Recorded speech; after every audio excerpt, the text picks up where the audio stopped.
Good morning, world. Meria Heller here, alive and kicking. Hopefully you're all doing well. Today I have my co-host Richard Grove, Tragedy and Hope, with me. It's going to be a great show. We're going to be talking about secret societies and how long have people known about these secret societies in the United States. If you're not familiar with Tragedy and Hope, get over to tragedyandhope.com. And if you're listening to this show on YouTube or you're listening to it at Gary Knowles Network, wherever you happen to be viewing or listening to it, remember this show is totally listener supported, something I'm extremely proud of, something I'm very, very happy that I succeeded at. And make a contribution or subscribe today because this is just one of many great shows. So my guest is here. Good morning, Richard. Good morning, Maria. I think we should celebrate the fact that your show is subscriber supported because it's allowed you to remain in integrity with what you're trying to do out there and express this information for years and years now. How many? 10 years? 11, but who's counting? 11 years. 11 years now. Something I started out doing for fun for a couple of months. Well, it's been a couple of months, couple of hundred months. But it's all good. We're making a difference. I mean, you can see it worldwide, Richard. I mean, people are so aware. It seems that more countries are aware of the one world disorder and all these secret societies and American foreign policy, except America. But America seems to be waking up, so there's always hope for us. Well, I think it's just a process of elimination, and once the American people have trusted everybody, they've trusted the media, they've trusted the government, they've trusted the economists, and now they're noticing a pattern of lies that are going on. So now I think people are more open to looking to the internet and starting to think critically for themselves, realizing that the people they had trusted, the corporate media and the politicians, weren't thinking on their best behalfs. They were doing some thinking for you, but it's not a good way. It's in a limiting way where they were drawing power away from you because of your ignorance. So I think a lot more people, and whether it's demonstrated in Egypt or any of these other countries, undergoing some heavy politics, some heavy political moves right now. You've got jackals and economic hitmen out there playing, and you've got like the Twitter revolution and the social networks all playing into this. But people need to take a look into the legitimacy of how all these things get started and who's really benefiting and who's supporting the changes. Absolutely. I.e., when the United States and Israel supports the regime change, you should start looking into when the regime change started and how your taxpayer dollars figured into it. Right. Well, regardless of how these movements have started, whether it was infiltration or the same people behind the scenes looking to start the World War III with the Muslim nations, what I'm counting on is the people are so well educated and so hep to it. I mean, they nailed the cops that were dressed as protesters. I mean, they stripped them. They totally stripped them in the audience. And they know with their military in charge now, they're still not leaving. They want what they want. And maybe the people power is going to be too strong even for the one world order to succeed at. Well, I think, in the short term, the establishment of aristocrats that are doing regime changes and have performed regime changes for the past 100 years, they're going about this and they're getting their short-term objectives. I think some of the consequences may be unexpected to them are that people are drawing themselves away from corporate media and starting to take a look for themselves. And even if the next regime of al-Baradei or whatever puppet dictator they put in there next, right, even if that is somewhat supported at the beginning, people in this momentum of awakening, I think is that this wave of awakening is going to continue to proliferate far beyond anything that they had planned on. And that when you look at the other histories, of CIA and MI6 funded and inspired coups through the 20th century over all these different countries, including the history of Egypt itself, I think it just, begs a lot of questions, and those questions lead to some very interesting answers that aren't the perspectives that were painted for us by our teachers in school. Right. Many months ago when I went to see that movie, The Social Network, about Facebook and Mark Zuckerberg, I had said on the show, this kid is a true indigo kid. And one of the things I walked away with was that he wanted to change the world. But I look at everybody using Facebook, seeing somebody in Egypt holding up a big sign that said Facebook right across the front of it. I don't think he anticipated how much his tool would be used to change the world. Well, and when you think about it, when you take a step back, I mean, this was his dream to change the world. He wanted to do these things. Where did he get these ideas? They were inspired by his local social culture. And these ideas come out of think tanks that are then precipitated down on the audience. And then he takes these goals. He thinks it's his. He goes out and creates this thing. And then it's corporatized because they've trained him to take this certain bait. After you create something, we're going to offer you this public offering. It's all great. But it really means he loses direct control of that entity. And now it can be used for all sorts of things. Right. Without the fact that there's a ton of information and data collection, personal data that's collected through Facebook and Google and these other sites. So you also have to think about the motives. I mean, the motives of creating something that collects all that data is kind of a greedy profiteering type of thing to start with. It's not, I want to help the world. If you want to help the world, figure out how to get rid of usury and figure out how to, stop the strong from preying on the weak. Figure out these are problems that we've had trouble dealing with over a couple thousand years. How about putting your mindset to those and your $1 billion, right? But what he does is he gives these donations out and he acts like I'm giving all my money to the same group that Warren Buffett and Bill Gates and we're doing these great things in Africa. Well, how about this? Stay out of Africa. Let the people in Africa take care of themselves. Stop undermining their countries with our corporations. Stop charging them for water that they own in the first place. And when you take a look at Africa, one of the most profound cartels that's ever existed in human history was set up in South Africa by the same people who are running our politics and economics today. And that would be the De Beers cartel, which has stood uncontested for over 100 years, that was set up by Cecil Rhodes back in the late 1800s. Well, I'm sure you weren't surprised then when all of a sudden Goldman Sachs makes this huge investment in Facebook and demands control of their ISPs. So, I mean, Goldman Sachs is our government. It's the United States of Goldman Sachs.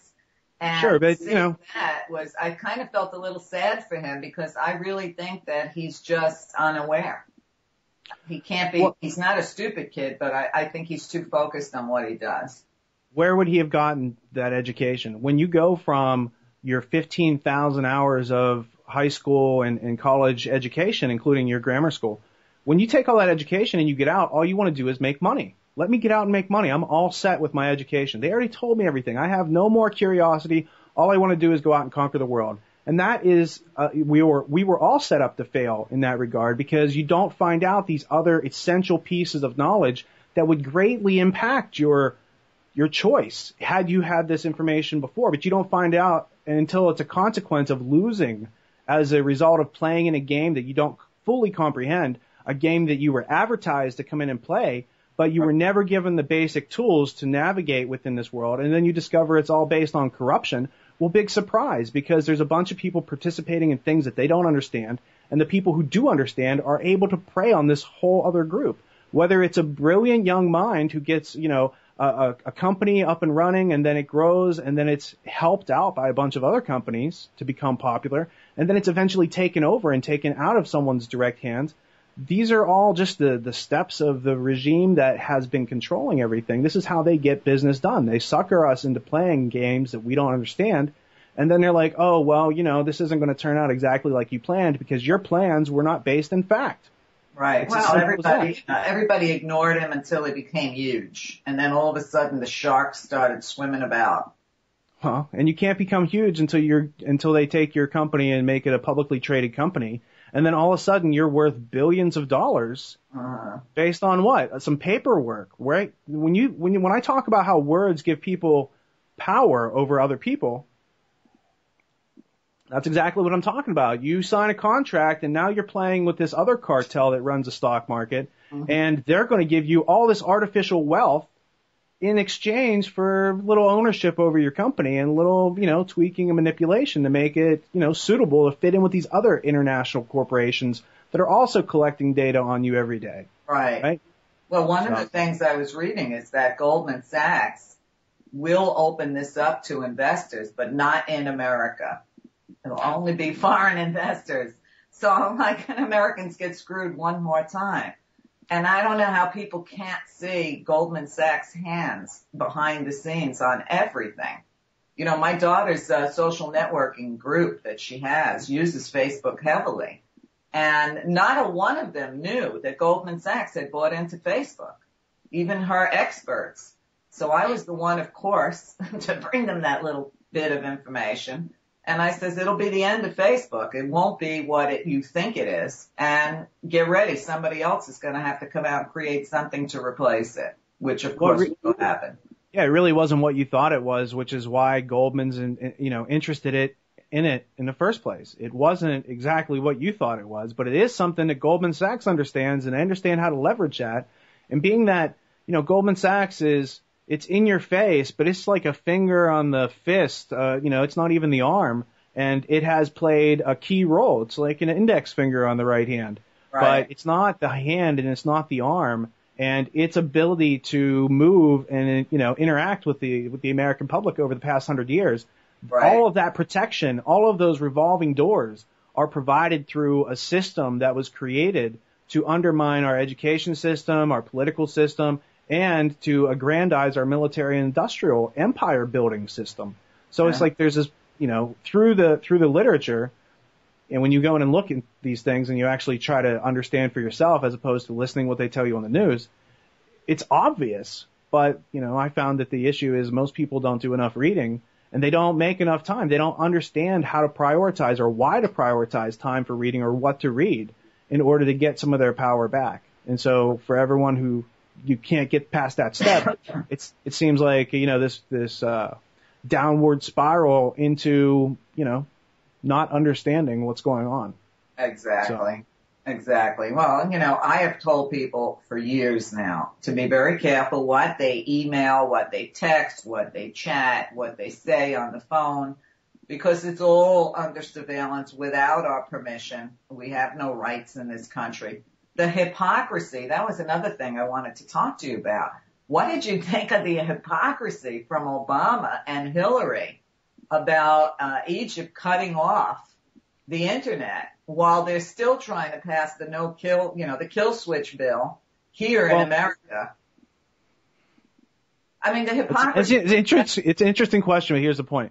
I don't tune into Obama or Hillary, and I don't keep up on their day-to-day actions. They might keep up on my day-to-day actions, but I really don't care that much about what they're doing because they're at the end of the string. They're the puppet. I try to watch the hands. And when you watch the hands, here's how to cut through the hype about the internet kill switch.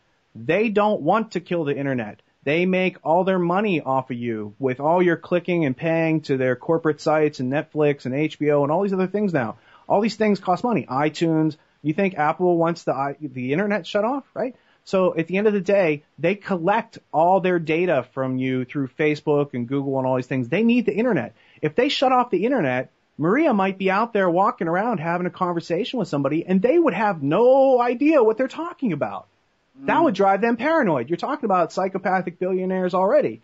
Right. Cutting off any connection to monitor us? Come on, they don't want to do that. They want to scare you like they're going to do that. It's, they've been talking about, the protesters should have the right to peaceful protest. Just that sentence alone cracked me up thinking about what our protesters go through here. The infiltration of that anti-war group where everybody got arrested. The cages outside the Republican committee there, for people to protest 12 blocks away inside a cage. The microwave weapons they use on Americans, the sound cannons, all this stuff. And yet the hypocrisy that we can have anything to say about what's going on in countries that we also sent our prisoners to be tortured in is incredible to me. And yet the people on the ground in Egypt and Yemen and Bahrain, all these places they know what I just told you. So of course they're infuriated at America. So let's just make the whole world hate us. Is it hypocrisy? Is it really hypocrisy? Or are we just a little, over ambitious in looking at that? Maybe it's that we have democracy 3.0, but as a responsible country who spreads democracy through force, we don't want to give people the advanced version. We start them out on the early version of democracy where we don't have all these cages and all this other tracking system. That you don't get that till later. That's an upgrade. Right. But when we spread it to these other countries, we want to bring in the nice George Washington cherry tree, the stuff that we had when we were kids. So basically, when we export democracy, we give them the elementary school version of here's what we're all about. At the same time, while the military, bombs them into accepting that. Exactly. Well, we don't have democracy at home, so, that's a lie anyway. Bringing democracy to other people is a joke. But, looking at it, it's nice to see how many people from around the world, because I have people from all over the world on my Facebook, and how many of them are hep to what we're talking about. I mean, a lot of what they post on their articles they post there, I haven't seen. So I'll use those in my show. But the community that's forming, even just on chemtrails alone, okay, there's an entire huge site on Facebook, and it's called Chemtrail Songs. It's just people all around the world that in different languages have made songs up about chemtrails. The pictures I'm seeing from Belgium to Austria to you name it of chemtrails make ours look dull and boring. So there is a uniting that's happening despite whatever their original intention was, until they find a way to shut it down. Again, the internet is brilliant insofar as you can use it however you choose to use it. And for people who are waking up and trying to explore and learn and come up to speed on what's going on, being that we've all been deceived by the official media, the political system, the education system, it's, there's a lot of people, there's, 6 or 7 billion people around the world who are under effect of this illusion and are slowly waking up to it. So whether we're using the internet while it's on, and if they turn it off, well, what do? You go out and talk to your neighbors. And boy, do you have some interesting things to explain to them, because they're going to be saying, hey, what happened to my BlackBerry? What happened to my internet? What happened to my cable TV? What's going on? Well, you do have some answers for them, and you don't have to explain it in any sort of sky is falling way. You can use compassionate communication or nonviolent communication, ask them some questions, find out where their blind spots are, and then lead them into the information if they want to go there. If they're looking for answers, at least be someone who's knowledgeable and can guide others so that they can get around safely. Right. And I think once more of us... The only thing they accomplished shutting off the net in Egypt was pissing the people off. So where they might have had 1 million people, they ended up with 10 million people out in the street. Imagine every American losing their cell phone ability. How quick and sooner or later, they would be out trying to figure out why they lost their capability, and then they would be informed, they would become informed insofar as, wow, there's a war going on so voluminously that they had to use the internet kill switch. That immediately lets everybody who wasn't in on what's going on, now they are interested. Now they have direct connection with it. It's no longer tangential or 2 or 3 degrees of separation away. It is now affecting all of them. So, it's interesting to watch everyone kind of get hyped up about it. But at the end of the day, they take away the internet. People are going to hack Wi-Fi networks and network and daisy chain Wi-Fi networks all over the place. There's a bunch of different ways to defeat what they're trying to do.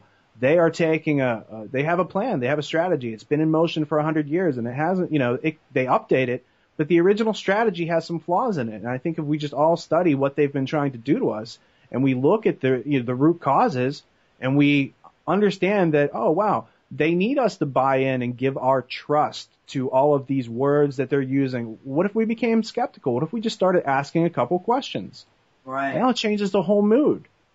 It changes the whole mood. Now we're in a process of learning. Now it's interesting. Now your curiosity's back because you're figuring out how all these things are coming to bear to weigh in on you in your life, and how a few people in one place can greatly affect people's lives all over the world, and how we have a responsibility in the roles that we play with, as far as being consumers. Right. Well, that's another word that really pisses me off, okay? Referring to us as consumers instead of citizens, and that's bothered me for a long time.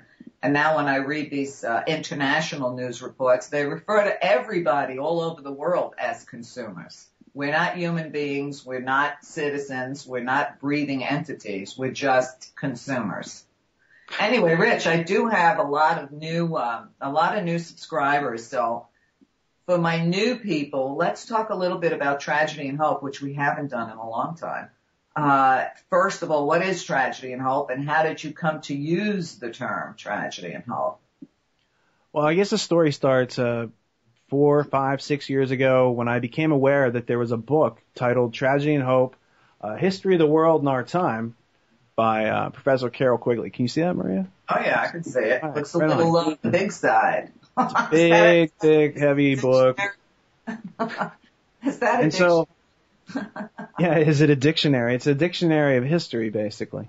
And so I heard Stanley Monteith giving a presentation talking about this book and how the plates were destroyed and how it was out of print for 40 years and how this held the keys to political history in the last 100 years. And I became fascinated, so I tried to go out and find a copy of it somehow, and at this time it was still out of print. It came back into print, thankfully, the next year. So I was able to find a used copy of it through eBay or some other used book exchange, and I was able to get a 1966 first edition copy. And I read through this book, and it just was so relieving.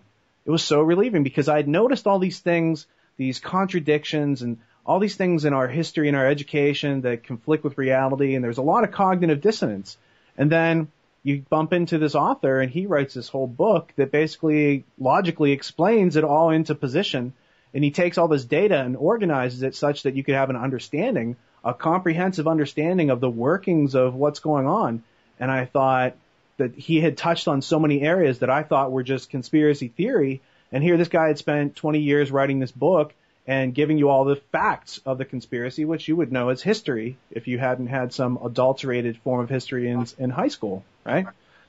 So after reading that, I just thought this is such a landmark tome, this idea that is so well documented through multitude of sources that are all, academically put together, and that nobody that I was really talking to knew anything about this book.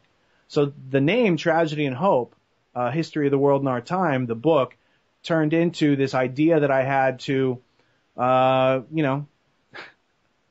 you discover that this book has a treasure trove of information, and it was all destroyed and tried to eradicate it from our awareness. So what are you supposed to do with something like that? It seemed obvious that you need to take that and put it in front of people and say, check this out, because it can answer a lot of the questions that we all have, and It can give us some common ground through which we can start to learn and, kind of fill in the rest of our blind spots.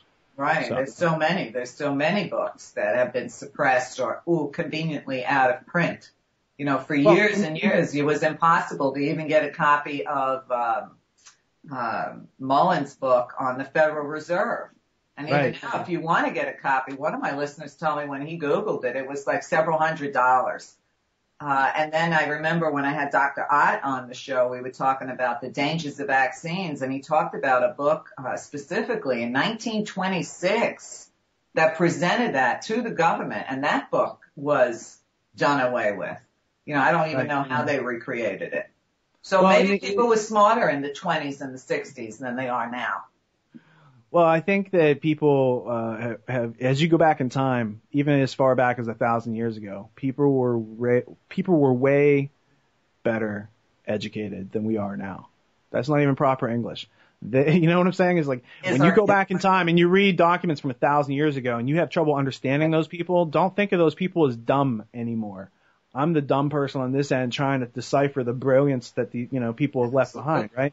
And so the irony of Tragedy and Hope, the book, is that while it was suppressed to the public, anyone politically read this book and kept this book on their coffee table, and it was a sign of their knowledge of the De Beers cartel and Cecil Rhodes' secret society, which was based on the Jesuits, and the fact that they have these Rhodes scholarships where they go around and they recruit the intellectual elite and prepare them for statesmanhood and service.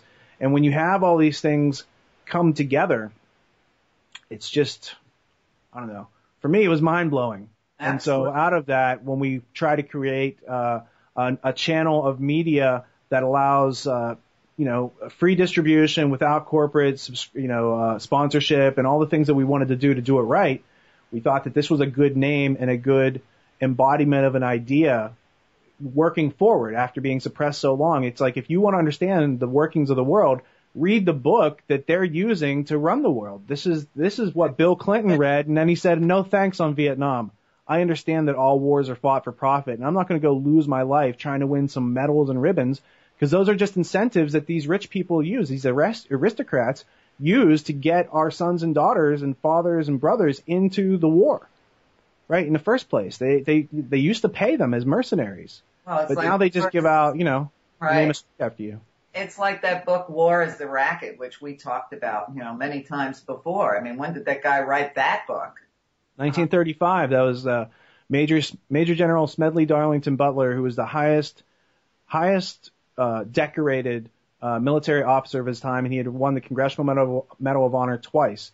And he said, here's what I did in Haiti and here's what I did in Nicaragua, and it was all for these companies like Standard Oil, and basically for the corporations that go in all over the world, they use the military to undermine the country, to make the country subvert through force, and he clears it so that Standard Oil and American Fruit and these other CIA front companies, et cetera, can play, empire around the world and use force and aggression, which I believe as a fundamental axis of philosophy is wrong. Shouldn't have to force anyone. If it's a good idea, people should want to, they'll want to do it. You won't have to force them. So he was like one of the first economic hitmen, just being used in the service of the corporate military agenda.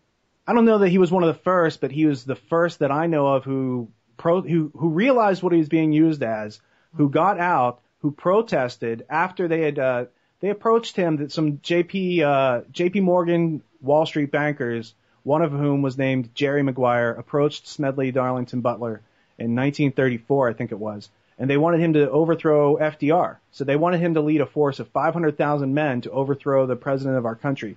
And so the people who were asking him to do this are the same people who were funding the Nazis at the time. And the same people who were funding the Nazis at the time had funded the Bolshevik Revolution. And the same people who funded the Bolshevik Revolution were currently funding FDR in his social welfare state. Right? So you had, during that time, the same group of financial backers, as illustrated through Tragedy and Hope. They were funding universal socialism in Russia, national socialism in Germany, and welfare socialism in the United States. Now, Quigley, I don't think he refers directly to Anthony Sutton's work, but when you also read in like juxtaposition, you read Quigley's 3 books and then you read 5 or 6 of Anthony Sutton's works. I think he wrote actually 10 books that are relevant to these subjects, but all the facts match. And what you find is that behind the presentation of the puppet government that we have in place, the actors that you see on TV every day, the real people in control are the financiers and the Wall Street attorneys. They're the same people who founded the CIA. When you look into the origins of who are the intelligence community and who's feeding you this information about Al-Qaeda, guess what? They're international bankers. They're not like, it's not what it appears to be. And once you start looking into the illusion, you can see backstage. You can understand that there's a theater being put on. And once you get up out of your seat in the audience and you walk up on that stage and you walk behind the curtain and you can see all the workings and the machinations of how they do these things. Like when you see that the CFR prints this magazine, Foreign Affairs, and that I have Foreign Affairs magazine from going back into 40s and 50s. This is what they do. They print a plan. Like there's a 1996 issue where John Deutsche and who's the other guy who ran the 9/11 Commission? Zelikow, the guy with the glasses. Deutsche and Zelikow in 1996 are writing an article telling you why you should be scared of Osama bin Laden. Right? Those are the same people who participated. John Deutsche was involved with the insider trading, and Zelikow ends up being the 9/11 commissioner, like the executive director of it. So when you see that small groups like Council on Foreign Relations, through their publications, can let their network of people know what's going on, then you can also subscribe to it, and you can analyze, and you can, I'm not saying predict the future, but, they're publishing their ideas, and, if you want to see what leads up to Egypt, start reading their magazine, because they're telling you ahead of time, here's the trend, here's what we're trying to do. And this was created by the Rhodes Roundtable. This is a function of Cecil Rhodes' Last Will and Testament. Right. Then you have the often demonized, often accused of being nothing but lies and a fantasy, Protocols of Zion, which also clearly spells out what they're doing. You can't miss it. Well, I don't have any special privy information that no one else can get. But when you look at that situation, the official claim on the Protocols of the Elders of Zion is that it's a forgery. And if you look at the definition of forgery, it means it's not the original. There had to be an original to be a forgery. So when people say it's a forgery, they're using clever rhetoric on you, and you should start to understand. And when, I'm not saying that, look, it's an interesting historical document that needs to be looked into and needs more scrutiny. None of us can look at that and say, well, this is definitely what's going on, because we don't know the nature and origins of that. There's many quotes out there that seem to be very useful to the Patriot movement that aren't accurate when you go back and look at the source material. James Corbett did a show on this last week, so he was going into some of these Patriot myths. And I think it behooves all of us to start looking at these things, because if they're not factual and actual, then we can't actually use them to our advantage, because they're not, how does it benefit us? So once you start looking into this and you find the things that are actual and factual, then you can stand on those facts all day. Well, another thing that people refer to is the work of Albert Pike, with the Freemasons, Sure. And a lot of what he said also comes back to the same kind of plan that these people have had. Right. So you don't know which came first, the chicken or the egg, who made it up, who did it, or what, but these people are still on target. Here are some interesting things that I've learned about Albert Pike. First off, the observation that Aristotle made, that the mark of an educated person is that they can read something and not necessarily have to buy into it. So I'm able to read through Pike's work without having to subscribe to his twisted lines of thought. I can recognize as a intelligent person that he's an intelligent person. He spoke fluently in many languages, and so you have to separate his academic ability from his kind of twisted KKK grandmaster kind of thing, grand wizard rather. So when people get upset because there's a statue of Albert Pike and it's down by the Supreme Court, they should get upset, because that guy stood for a lot of things that I don't think are American. However, when you scrutinize his works and you know that his works are used throughout the world as the basis of Scottish Rite Freemasonry, you have to have some respect for that, because the opposition, the people who are doing all this to us, they learned Greek and Hebrew, and they learned these languages and learned to use incantations and spells and all sorts of stuff that none of us really want to know about. But this is the basis of the control system that they're using against us. And so if you can't sit down like an adult and read through Morals and Dogma and be like, well, I wouldn't have wrote that book for myself, but I understand what these guys are trying to do. It's like, that's why you have to read their operating systems. You have to become familiar with the things that, are out there and available, because you're missing out on so much history if you don't read what they've given us. Because reading somebody who's read this and writes some conspiracy book isn't the same as reading what someone who spent 20 years going through the records of the Council on Foreign Relations himself. He's like, this is what's going on. This is the history. Right. Now, Carol Quigley, before or after death, had another book come out about the Anglo-American establishment. What I'm seeing around the world, hold on there, hold that thought. You're supposed to be able to see me, so you can should look so you can see when I actually stop talking. No, I'm only kidding. When I look at what's going on around the world, it looks like all those Anglo nations have always been the colonizers, okay? And it looks like the people that have been under their oppression and suppression have realized that now. And I noticed that they're actually targeting the right places and the right people for a change. They're not just out in the street, screaming peace, love, and rock and roll. They're out there protesting at the banks, the corporations, the Davos, the bomb at the Davos meeting 2 months ago. They know who to target. So I don't know whether we can credit all the work we've done all these years online to educate people or not. I'm sure it has a big part in it. But it's no longer protest just wasting time coming out in the streets, and still giving your money to the multinational, transnational banks. People are really smart. So, I'm waiting for that 100 monkey to strike somebody here in America, land of Planet of the Apes, for people to wake up and say, okay, it's time. But you look at it, and I don't know if you had time, but I finally found that old interview I had done with the author of The World is the Ghetto. And that book is as big as the book you just showed me. And he takes you all the way back through history, in facts in history, how it's always been a white war against the darker races all over the world. And I have to say, it really does look like it's always been that Anglo-American, UK, France, those countries that have been the bad guys. I mean, well, being white, you don't want to hear that, but history tells you different. Well, there's a lot that can be said on all of that, but I would point to another book called The Martyrdom of Man by William Winwood Reed that was published, I think, in 1887, that kind of tells a story from pre-Egypt. Here's how civilization evolved. Here's how war and these other ideas evolved, and here's the situations that stimulated those machinations of war and aggression, and taking over other places and ruling it through various means. So that's an excellent book to go with Tragedy and Hope, because it kind of leaves off where Tragedy and Hope starts. There's also the idea that you set forth about the colonization by these, for lack of a better term, Anglo-Saxon or Anglo or Caucasian countries in Europe. And what you look at, if you look through history, is that there are certain ideas that originate between 5,000 and 8,000 years ago, such as the divine right of kings, that God created people in between you and him or it or she, however you want to see God, that there's a layer in between called monarchies. Right. And that these people have divine right over you and your life. And somehow, in the midst of, Aristotle and Plato and logic and all these other things, this idea has still proliferated to this day.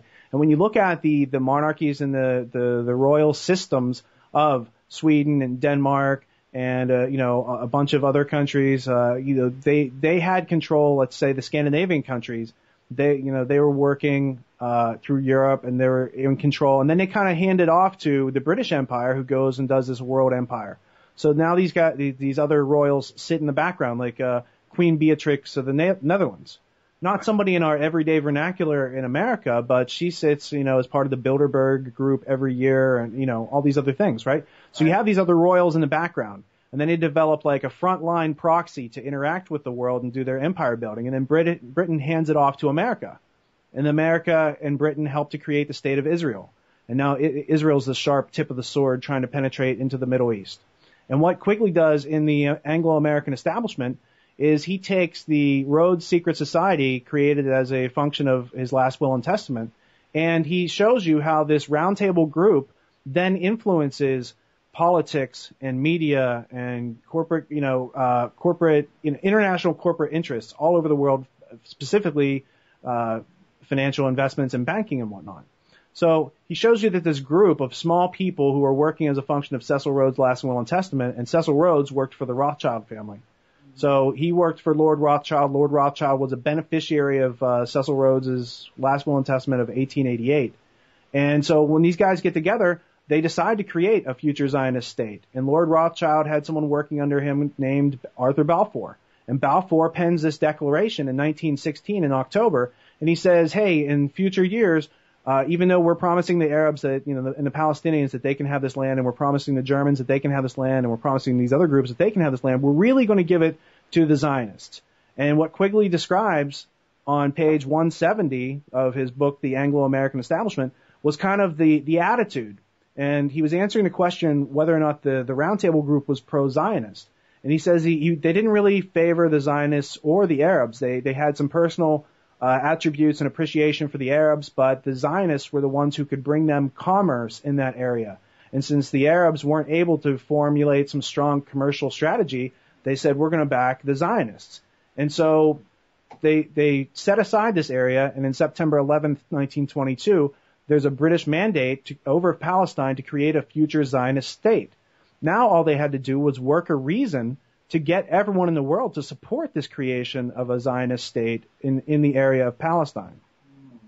So Anglo-American Establishment shows you the power of the Roundtable Group and gives you all the legitimate documentation of how it went from De Beers cartel and all the riches and gold and diamonds of South Africa, which were under Cecil Rhodes and the Rothschilds, and how that came up to become an actionable strategy group that was able to go out and basically do what they wanted with the world. There's a page in here where they talk about how they re-edited the whole story of the Versailles Treaty for the public. They're like, well, we can't tell the public what really happened here, so they came up with this fake version, which is what we all learned about. Right.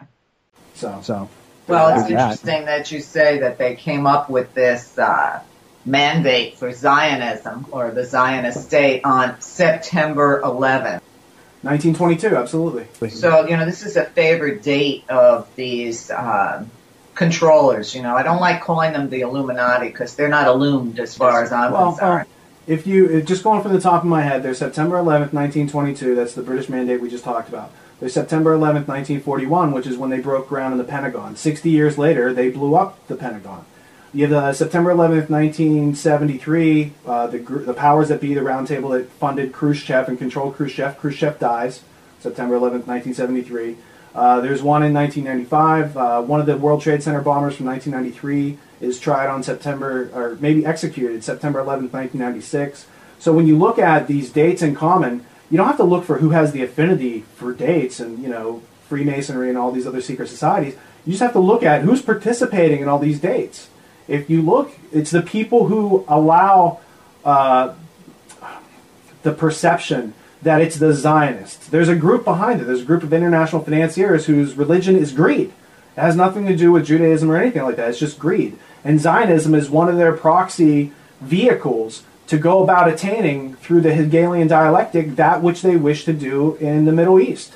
And they can't, Britain and the United States can't do that themselves. So there's this whole other backstory of history that starts pre-World War I, when certain international bankers go from Germany into Britain, and they say, look, Germany's kicking your ass during the war right now. Wouldn't you like to have the United States come in and help you out? We can make that happen. And there's a book by Benjamin Friedman, Facts Are Facts, I think it's called, that illustrates, and when you check the facts in his book, they corroborate with Quigley's work and Anthony Sutton's work. And Anthony Sutton was a professor at Stanford, and Quigley had worked as a professor at Harvard and Princeton and Georgetown School of Foreign Service. And in the obituary in the Washington Star, when Quigley died in 1976, many people said that that was the most influential class that they had in their lives. So you have all these high-ranking political people like Bill Clinton and all these other statesmen who trained under Quigley, and they say that Quigley's class, which he was teaching from his book Evolution of Civilizations and Tragedy and Hope. So these people who go through his class get to understand that everyone else is being given a fake education. And because you're special, you're either in Georgetown School of Foreign Service or you're a Rhodes Scholar and maybe you get turned on to all this. But basically, it's an elite layer of aristocratic people who are getting an education which is superior to that that's given to us through public education. And that very simply creates a knowledge gap, which is a power gap, which is the wealth gap. And that is how they remain in control. Absolutely. Well, it also explains how and why all of them end up becoming members of the CFR or the Trilaterals or all these other secret societies. Right. So it's like they all have this private club, as George Carlin would say. It's one big club and you and me ain't in it. Well, we can look at it as a private club, or we can look at it for what it is. They are tools, and the CFR is a tool shed. And they like to collect all these tools, whether it be Warren Beatty or Michael Douglas or Angelina Jolie or any of these tools of influence. If you are influential, they want you to be a tool in their shed. That's how it works. And so, there are people out there, there are celebrities to, maybe Dave Chappelle. When they come to him and they say, we want to give you all this money, that's them saying, we want you to be in our club, you're going to play in our game, you just have to, obey a couple rules. And Dave wasn't down with giving up his integrity to play by those rules. And they said, now you're out of the game. That's better than being in the game and on your knees to them. And they do that to a lot of movie producers too. Of course, what's his name with the movie JFK comes to mind. Oliver Stone? Yeah, Oliver Stone. I mean, his career got squashed pretty damn good. He seems like the official historian for somebody. I don't know if it's a group like the Jesuits but he seems like he's tasked with doing certain projects which help to illustrate certain activities which now come to public scrutiny, but in a favored way, maybe creating certain new blind spots. So I'm just saying that, when Oliver Stone does something, it might not all be Oliver Stone's idea. Right, exactly. But what's interesting is this weekend, for whatever reason, 4 of my close friends told me they were rewatching The Godfather. Okay? So I said, okay, 4 people in 2 days. Obviously, I need to rewatch that film. There must be a reason. And I started with the second one because that was my favorite. And I said, didn't feel anything in here that, struck a bell. And then I went back to the first one, watched that. No, nothing struck a bell except watch the third one, though. I had a lot of Italian homesickness. Now, the third one, just because I always found that the third one ruined the whole series for me. It just seemed like, they wanted to stretch it out, make more money, all your favorite characters were already dead by then. Vatican history now. But I did watch it last night before we did this show, and you see the Vatican history, and they actually show the poisoning of the Pope. They actually show the corruption, the money the mafia and everybody else gave to the church. When he's alluding to P2 and Roberto Calvi and, Michelle Sindona and the whole Vatican bank scandal that Mark Lombardi put in his artwork before his untimely demise. Forget who the Vatican banker was that was found dead, but I know Webster Topley covered it in depth. Yeah, it's a Roberto Calvi. I guess the film I hated the worst out of the trilogy was the one that I said, oh, okay, well, the personal story just sucks in that. But looking at the rest of it, it was like, wow, I guess this was the film. I wonder why I was so turned off to it before. Probably because all my favorite characters were dead. And that's another excellent example of secret societies in the world, because what they're pointing out is the works of P2, which is, if you look it up on Google, it's propaganda duly. Duly spelled D-U-E. So it's a Freemasonic international banking cartel that runs the Vatican Bank, drains it, launders money through there, uses it, all these sort of things. So there's an international, group of secret society Freemasonry members who have influence over the Pope and all that stuff. And that's what Coppola is telling you. And he's not necessarily telling you as an outsider. He's telling you, I can tell this story and not get whacked, so guess, what I do for a living. I don't know. Just throwing it out there. Watch Godfather 3. That, what happened in his career after those movies? What did he really ever produce that was worth anything? Nothing. Zip.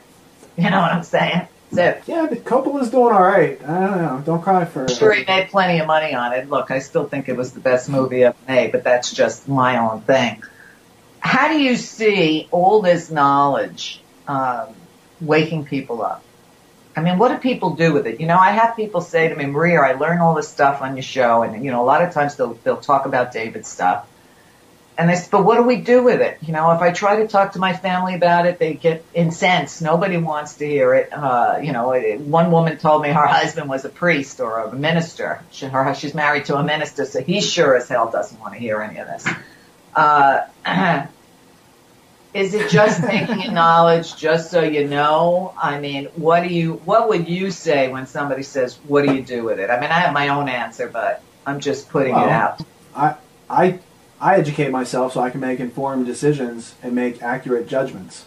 And the question I would ask people is, are you happy with the judgments here? Are you happy with the results you're getting from life? Because if not, it means you're making judgments, you're making decisions, planning things, but the information you're using is not accurate. You might be having some fiction in there where you think it's a fact, and thus you're never going to get to where you're planning to go. So if you always find that you have a good plan, but you don't end up where you're planning to go, then you need to start learning how to think for yourself, think critically, identify fact from fiction, how to tell reality from illusion. And once you can do that, then you can start to make informed decisions. And once you can do that, you start to get what you want out of life, because you're getting what you're planning for, because your plan includes the facts.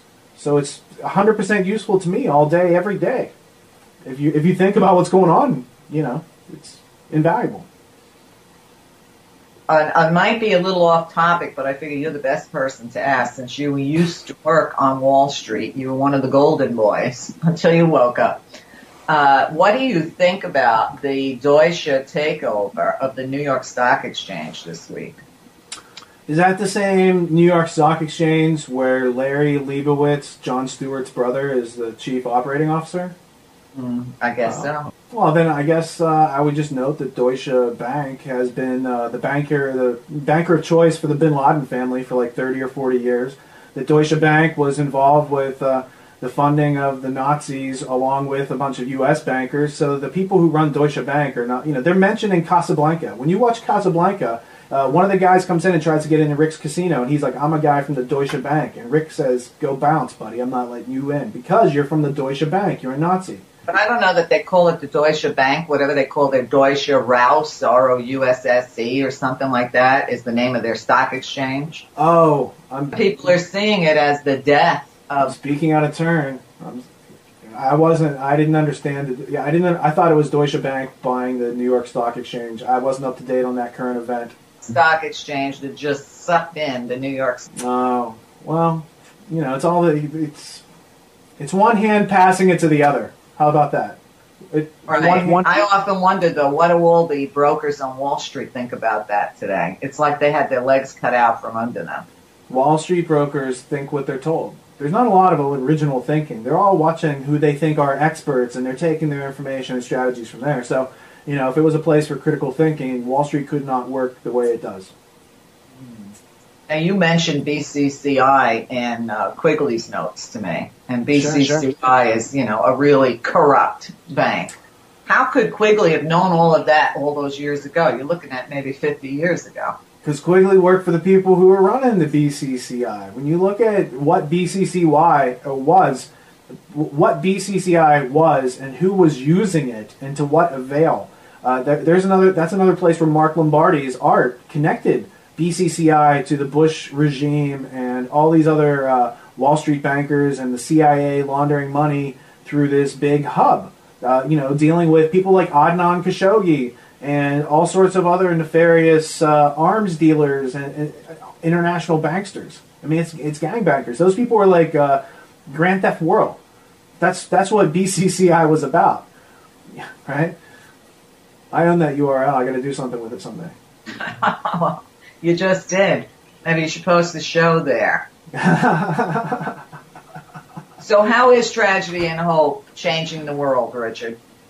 Well, I don't think, I would think it would be kind of naive to have a goal like, let's change the world. What we try to do is just offer people who are looking for information that's credible and a way of thinking critically that is valid, and you can pass facts around to each other and understand what a fact is, and you can understand degrees of certainty and how, we come about certain, being certain, because that's all where good judgment and informed decisions come from. So it's more about just, putting a virtual sign out there with a bunch of resources that says, hey, if you're trying to figure this out, you're not alone, and there are other people trying to figure it out too, and we hang out in the Tragedy and Hope online community. There's a bunch of different groups in there, and we all interact there all day, and we trade information, and we improve ourselves, and we treat each other kindly, and it's a fear-free zone of mutual exploration. So that's it's what I wanted, and I didn't see out there, so I was like, let's create a place and see if anyone digs into it. And here we are. Are digging into it. So that's a good thing. They're digging into this show too. So because there's just there's levels of levels of participation. We have some people who in our audience who just listen, and they listen every month, and they're thinking about doing something. And there's other people who dip their toe in, and they're like, well, let's check it out. And then they're like, oh, there's a bunch of other people here just like me trying to figure this out. And I'm not dumb. We're all kind of learning this together. And absolutely. I've learned things in the past 13 years I never wanted to know.